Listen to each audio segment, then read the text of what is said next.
Lordz Talk Hello and welcome to Blog Talk Radio. This is Speak2bFree, and my name is Van. My co-host is. Hello, everybody. It's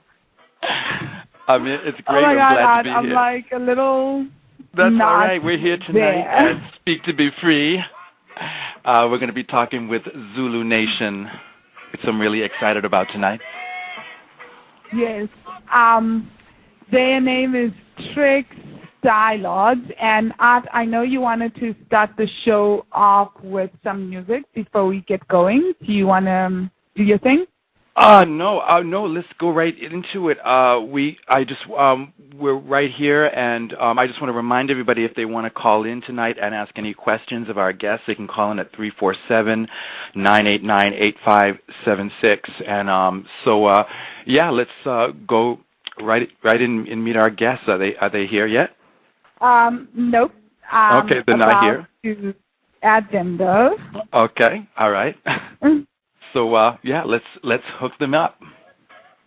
Okay, we're calling him right now.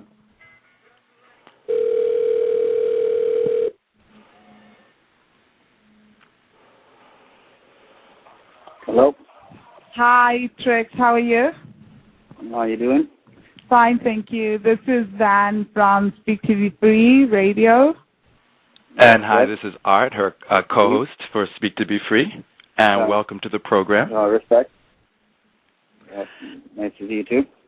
All yes, right. Thank you so much for joining us and coming on the show. So to start off with, we'd like to ask you to tell us a little about yourself. About myself? Yep. Okay, Trx V Stylordz Network. We've been involved in the hip-hop organization since, say 88-ish, but like early 90s. We're dealing with the fifth elements and the elements of hip-hop more so than the industry itself. The arts, from the perspective of an artist. Mm-hmm. Wow. That's awesome. Now you're many ways to look at it. Mm-hmm. Now we know that you're great. based in Canada, and you Yes. started. What inspired what inspired you to sort of move forward in this direction? In this direction? Yes. Oh, I'm more like an individual kind of person, like in the sense of like I'm not really affected by like what's cool and what's not cool. Like what's in style and what's not in style. So it's like I just do my own research and see what hip hop's really about. And I've always been involved in like martial arts. Beforehand, I was actually a martial artist. So it kind of just transformed into breakdance or b-boy, and to be exact. But inspiration came from seeing what hip-hop, the potential of hip-hop, what it can do, not what it's doing though. Wow. So tell us a little about Zulu Nation and the journey to starting that. Oscar Lombada founded the Zulu Nation, Universal Zulu Nation, in the 70s, early 70s, and he's a very powerful individual, humble and powerful individual, but he's been very busy over the years, trying to, it's like a war going on in hip-hop, it's like you got the original real hip-hop, like, what it really represents, and then you got the industry, right? It's not really separated. People think, they see certain people on TV and thing or whatever. That's just like one element, like a rapper, for instance, Sure. Whether there's a message or, but in actuality, if you really think about it, same with poetry and things, like when a person touches the microphone, they should have something to say, not necessarily something to entertain, like it turned from like a message thing to an entertaining thing, and that's because of an industry, like the head of an industry. Can you tell us from your perspective and tell the listeners what you think happened? Why do you think hip hop changed, and how has it changed now that it's become sort of an industry? What's missing, or what was there that isn't there now? In early days, let's say hip hop was it was more like an expression of the community, expression of what's going on around you, expression of the individual themselves, whether you be a breaker, whether you be a DJ, whether you be a graph artist or a poet or a rapper or whatever you were, it was an expression. That's why other cultures and other races were involved also, because it had nothing to do with race in particular. You know what I mean? It had to do with just struggling people expressing their frustrations. By it turning into an industry, or, you know, yeah, I could say that. By it turning into an industry, it turned more into an entertainment thing. And now it doesn't really matter how good you are. I'll give you an example. Like, you know, like you say in basketball, you know, you got to be good, man. You have to, you know, Jordan, et cetera, they got to be good. You know, you get in basketball, they got to dribble, they got this, they got dunk, they got to shoot three-point, got to do hoops around people. Can't talk to you, you know what I mean?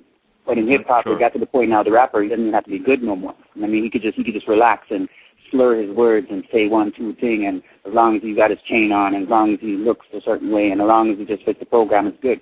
But in a basketball game, you can't do that. You can't just come looking good, pants sagging, and show up and, you know what I mean? Like, you can't really do that. You got to come there with your running shoes and everything ready to go, ready to dunk, ready to play. You know, hip-hop has been watered down in that sense. Can't really blame the industry as much as the people. I was going to ask about that I think in everything in life, there's also, you can't do that in basketball because you know why? The basketball fans will not take to that. They will not allow that. There are some people that we know within basketball that have tried to do that, but the fans put a stop to it. So what is the role of the listener within the hip-hop industry?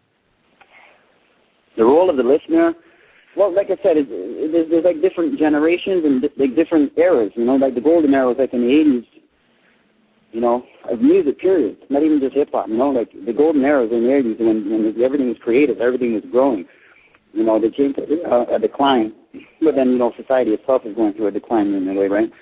But music has a way of,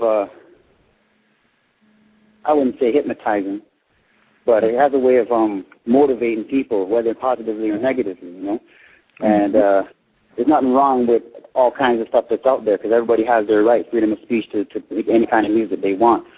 But as people grow older, you know, for instance, say like you were like 18 years old and you're doing your thing, and then you're 25 and you're 30. There's no reason for you to be 30 and 40 years old and your mentality still represents an 18-year-old. There's a problem with that now, you know, like there's developments. If you look in, like I said, I was in martial arts, so there's developments. There's like different levels, you know what I mean? Then you get the grandmaster. So like, you know, the grandmaster isn't talking nothing like the white belt or the yellow belt. You know what I mean? He's up at the next level now. Now in hip-hop, you don't see that next level because the people that's supposed to be up in the front, their mentality is not really that different than if they were in high school just coming out. You know what I mean? Aside from the fact that they're making a lot of money, that's a different story now. Like, yes, they're making money. So I'm not even talking about the money aspect. I'm talking about the intellectual part of it. Okay, when you talked about... I was just curious myself. I just have a quick question. I wanted to find out, when you said that are you against the fact that people can make money from hip-hop, or are you just... No, he's against the messages that hip-hop is sending. Yes, hip-hop it's also about being able to come out of the ghetto, too, right? It's not just like Jay-Z is a good example. If you start from the bottom and make it up there, like he's an example talking about. So you can't say, oh, you can't do that, because then now that makes the person to think that would be idiotic in its own way. You know what I mean? To say, oh, you're not supposed to progress. No, you're supposed to progress, but along with material progress has to come spiritual progress. And you see other cultures, hip-hop's not necessarily a culture, but it is the seed of a culture. It is the beginning of a culture. Ghetto culture, you know what I mean? And it is an influencer within cultures, within particularly this generation. Yes. So you can't just have this material, and lack of spiritual. When you go in the 1980s, you see the music. They actually had, like Trx One, you know, you see a mental behind that microphone. You see a mental mentality, like, you know, intelligence. You there? Yes. Okay. You see ultramagnetic MCs, Public Enemy, Ice-T. Like, you see a lot of people, even like back then, even the gangsters are more intelligent. Like, honestly, even like NWA, you know what I mean? Like, even though they were coming with gangster thing, there's still intelligence in them, you know what I mean? Like, you've gotten to the point now where you just have to make noises, and sounds and make everybody laugh, and it's like it turned into a joke, you know what I mean? Some of these rappers nowadays, if you were to put them on a stage in 1988, they would have got booed. You know, because back then they were listening to see how good you are. Now, back to that example with the basketball or football or sports, A pro sports person cannot walk on the field and just walk with a limp and just look cool and then boom, you win the game. No, it doesn't go that way. You have to play the game and you have to win. You got to be good. And if you don't do that, you go sit on the bench and let the one that's going to play the game do it. You know what I mean? But in hip-hop, it's got to the point now, no. This person looks good. This person looks a certain way, and that's expression, so the person gets in there. So maybe hip-hop, I'm just wondering, because I think maybe every form of expression or everything starts off as one thing and then it just evolves. But maybe hip-hop evolution, I believe, has freed up the space for something like spoken word to come into the mix because it's much more serious, and the people that first believed in hip-hop can now find this other art form to express themselves. Yes. The spoken word is hip-hop, too, if you think about it. It's still, because the microphone is the microphone, lyrics are lyrics. Whether you're a rapper, a singer, or even poetry is still rapping is still poetry. It's just a different way of doing it. Even reggae, like the dancehall, quick lyrics, it's all the same. It's just their way of doing it. I would say poetry hang on more to the real roots of the microphone skill, whereas the rapper is just an entertainer. The rapper will just say anything to get the party going, type thing. Like not trying to say anything's wrong with the rapper, but there is a very big difference between rapper 10, 15, Tupac, prior to Tupac and after Tupac. Let's use Tupac as a marker in that sense. There's a very different, like some of the stuff you hear nowadays, like you almost fall asleep hearing it, Yeah, right. I would never compare Lil Wayne to Nas. It's ridiculous. It's not even possible. Yeah, it's not even possible. They have two totally different philosophies, and they have two totally different ways of getting to people. So not the same kind of target audience. Exactly. Yes. Yeah. Could you tell the listeners a little bit about the Zulu North Community Center? It's just a community center. It's up here. We deal with addictions, people that's in addictions. We bring them in for counseling on a daily basis. We give them food, lunchtime. There's a broadcast in here for a show on Wednesdays. Preeti comes through and she does a show hosting people. She teaches people.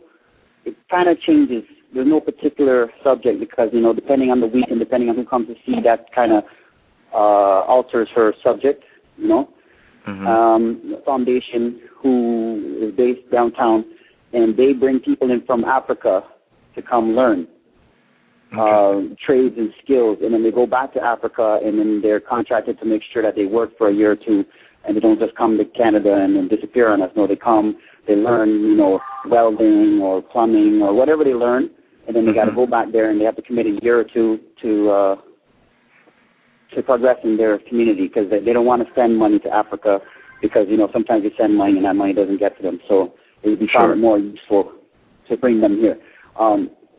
There's also... Which African countries, might I ask? I'm South African, so I'm always trying to be much more specific about Africa when people say Africa. Benin, okay. Yes.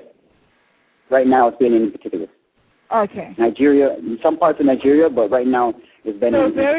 So West Africa for those people that are listening. West Africa, yes. Yes. Okay. Let's say, we're still in the starting stages, so not too much to say aside from, we just try and hold programs. Sometimes we hold events. We hold, Valentine event or Christmas event or, there's events as things go along because we're still working on staff and support and, how it is when you start something. It's always that process, You also talk about hip-hop history and its Zulu roots. What do you mean by the Zulu roots? I'm very interested. Well, okay, technically breaking, rapping, and DJing, everything existed a long time ago. Not necessarily DJing with turntables, but the drummer, Eric was saying that the drummer is the DJ. You go back in a far time. When the drummer beats the drum, that's your DJ right there. Just because you didn't have turntables doesn't mean there was no DJ. You know what I mean?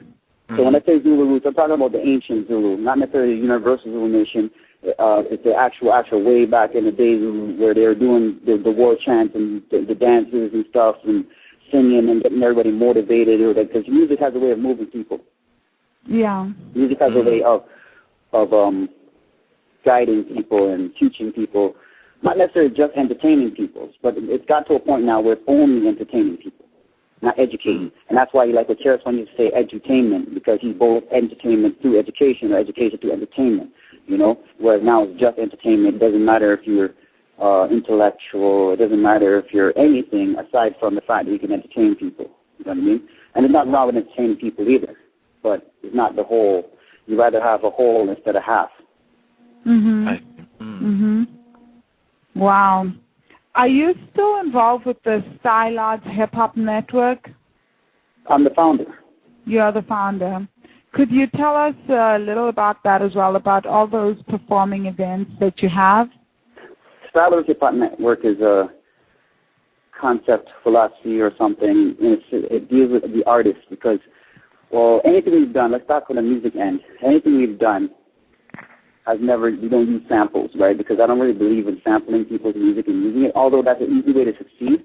You go back before people even had computers or samplers, an artist had to actually make a beat. You know, 100 years ago, 200 years ago, someone that made music, you had to make music. You couldn't just go and take a 1980s hit and then remake it. You know what I mean? That didn't exist. So that means there was actual artists. You take Michael Jackson as an example of an artist, a person who, you know, you listen to all this stuff, you realize, okay, this guy does not fit in any way or form does he fit into the music industry aside from his own iconic stance. Like, you can't say this person sounds like Michael or Michael sounds like this person. No, he sounds like him. Done. That's an artist. You know, when you have an artist there on the microphone and you can find another 200 or 300 people that sound and look like that person's just an entertainer. So Stylordz Hip Hop Network is a promotion of artists, people who actually do lyrics, write lyrics, perform, make beats, break, like, you know, pioneering kind of thing. That's why we linked up with the Zulu Nation and not a lot of people. When I came up and wanted to hook up with someone in the music industry, because at a certain point you could only do so much by yourself, then you got to hook up with something bigger than you. Instead of going to like Def Jam or this person or that person because they're hot and they're on TV and they're on BET and stuff, you can't go to them with a message like this because they don't want to hear that. They want to hear some bling bling. You know what I mean? So you have to reproach the ones who started hip hop. There's an argument. Some people say, oh, hip hop started in ancient times. No, hip hop started in the 70s when it identified itself as a culture, when all those elements came together and identified themselves as one moving social force. Now that's the beginning of hip hop. Anything before that is just separate elements running around. Like the dancers were just the dancers, the graphs, the DJ, like that's just people. But once Bombarda took it and said this is hip hop culture, and they started working towards something, that's the beginning of hip hop. Stylordz is just Lord of style, meaning we try and do everything different. We don't want to hear something on TV and go out of our way to duplicate it. We want to actually make something. Whether people end up liking it or not liking it is not the case. It's a matter of whether we can be creative or not as individuals, inspire people differently. Why did you feel why do you feel it's important to spread the awareness of hip-hop history? Because in every culture it's important to spread the awareness of anything. When I went to school, they told me about Christopher Columbus. They told me about, I can't remember everything because it's been a while since I've been in school, but they told me about this person, and they told me about that historical event. They told me about these things build empires, these things bring structure. When you go to a Shaolin temple, they tell you about the ancients. The Bruce Lee told you about Yip Man. You know, if you don't do that, then you cannot become more stronger, because you become stronger, the more, it's like when you're building something, the more you add to it, right? But if you, they want to start a hip-hop museum in States, I can't remember in New York, but they were going to start the museum from like 1980 or something like that, and hip-hop started before that. So how can you, make a museum and then you're not even starting from the beginning? You know, when you go to a normal, real museum, they got dinosaur bones from millions of years ago, whatever many years ago. They didn't start from 1940 and say, okay, here's our museum. So history is a very powerful thing for people that don't know. And creation comes from history. Even Einstein got his ideas from previous people, previous to him. Spinoza is an example. You know, even Bruce Lee. He may have mastered martial arts. He may have created his own philosophy. He may have become king of martial arts, but he didn't create martial arts. You know what I mean? So because of the history of martial arts, Bruce Lee was able to come in now and make the higher form of martial arts. Because science already existed, Tesla or Einstein came in and used what they have. Even Bill Gates, on a more modern term, Bill Gates saw DOS and a couple things, put it together, and that's Microsoft. But if DOS didn't exist, then Microsoft wouldn't have existed. So the same thing in hip-hop, you know what I mean? If they don't know about the Grandmaster Flash, look at that song, The Message, Grandmaster Flash. Don't push me, I'm close to the edge, right? Yeah, I love it. When you listen to the message behind that song, you actually realize, holy, there's more intelligence in that song. That's one of the first songs out there. Mm-hmm. There's more intelligence in that song. And here we are 25 years later, or how many years later, and you actually see, okay, how is it that guy was talking about the ghetto this, the ghetto that, right? Yeah. And here we are 30 years in the future, we shouldn't really be talking about ghetto this, ghetto that. You know why we are? Because in the entertainment industry, instead of the entertainers getting the money, it was the industry getting the money, and the entertainers were just getting the fame. Yeah. Right.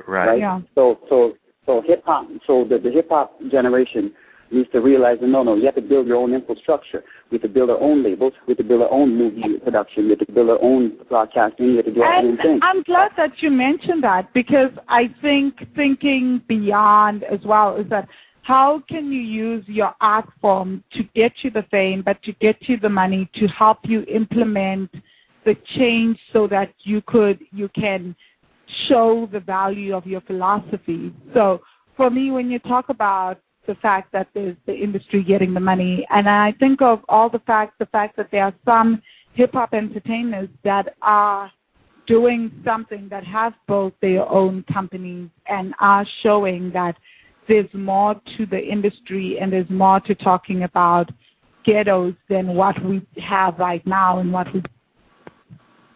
Yes. You there? Yes. Yeah, sorry, it sounded like you clicked up. Yeah, I'm sorry, exactly. We just had a little interview. People have to realize also that money is money, cash, that's cash. That doesn't necessarily mean every time you open your mouth it has to be about cash. I mean, because there's people who are a million times richer than any rapper walking this earth, and you don't see them talking about their cash. You don't see Bill Gates wearing a chain. You don't see people blinging. I mean, if you don't own the gold company, then why are you promoting the gold in that level? I'm not saying don't wear gold. I'm saying you're promoting as if you own the company. I mean, you're promoting these cars as if you own the company. You're making someone a billionaire and you're making yourself like chump change. But yet you're hearing that rap music is just a big commercial that is helping someone else make real money. And then the people who are talking about struggling and how they're from the hood and how their lives are so hard and they want to get out and they don't know how to get out of this mess and stuff, but yet they spend all this time making someone else rich. You know what I mean? So what's the point of talking? You know what I mean? So it's like an actor's game. Exactly.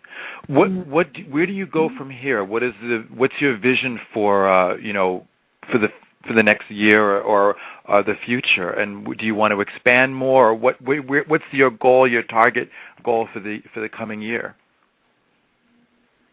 Well, I think hip hoppers need to put time towards their particular community, right? And everyone that lives in their community see what kind of centers they can get themselves involved in and how they can help the youth become more expressive and go in more positive directions instead of just filling the jails, right? Right. By filling the jails, we're not necessarily progressing like that either, Exactly. Mm-hmm. The hip hop, by helping the communities and spreading education, you have kids that come up with ideas that even we can't come up with. Because these kids coming up now, they have their internet, they're born with the internet. They're born, so they have abilities that we can't have because we weren't born with that. We have to learn it. You know what I mean? So some ideas aren't even formed yet, and it won't be formed by us. It will be formed by a generation or two later. But you have to build a foundation beneath their feet, and foundation beneath their feet isn't telling them to go to jail. Right. Wow, that's awesome. Well, unfortunately, we're coming to the end of our show. So, could you tell the listeners how they can reach you? Pardon? Yeah, could you just tell the listeners how they can reach you, or if you have any anything that they can... You can reach me at Stylordz, STYLORDZ.com, or just check me on Facebook. Just STYLORDZ. It's on Facebook, MySpace, or Twitter. It doesn't matter. Just Stylordz. You know what I mean? Mm-hmm. And you can contact me. Everything's there. Number 289-456-0077 or stylordz@hotmail.com. That's the way you can contact us. We're up for a collaboration, building, and everything, but we particularly go out of our way not to fit into any type of stereotypical pattern of hip-hop. Even if we were to never succeed in hip-hop on a commercial sense, we're still staying with this path because there's a progress in areas that people can't see. You can't let the TV tell you what direction to take because that means that the record executive is now your king. You know what I mean? That's now your remote control. They push go, you say okay. They say jump, you say how high. Hip-hop's supposed to be me. Hip-hop's supposed to be about you as an individual. Harrison said, I am hip-hop. He didn't say that. We didn't create hip-hop so someone else can come control. We create hip-hop so we can express ourselves. So the minute we start expressing someone else's you, it's no longer hip-hop, even though it still runs under that name. That's Thank you for sharing that. That's truly powerful.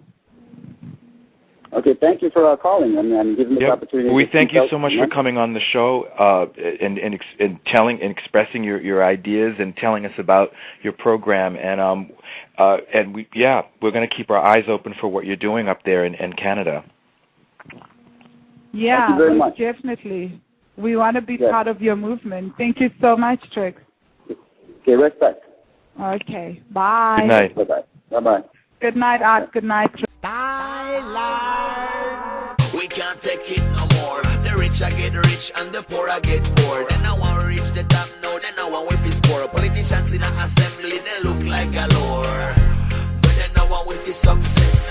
Me have to burn me weed until me eye them a bleed.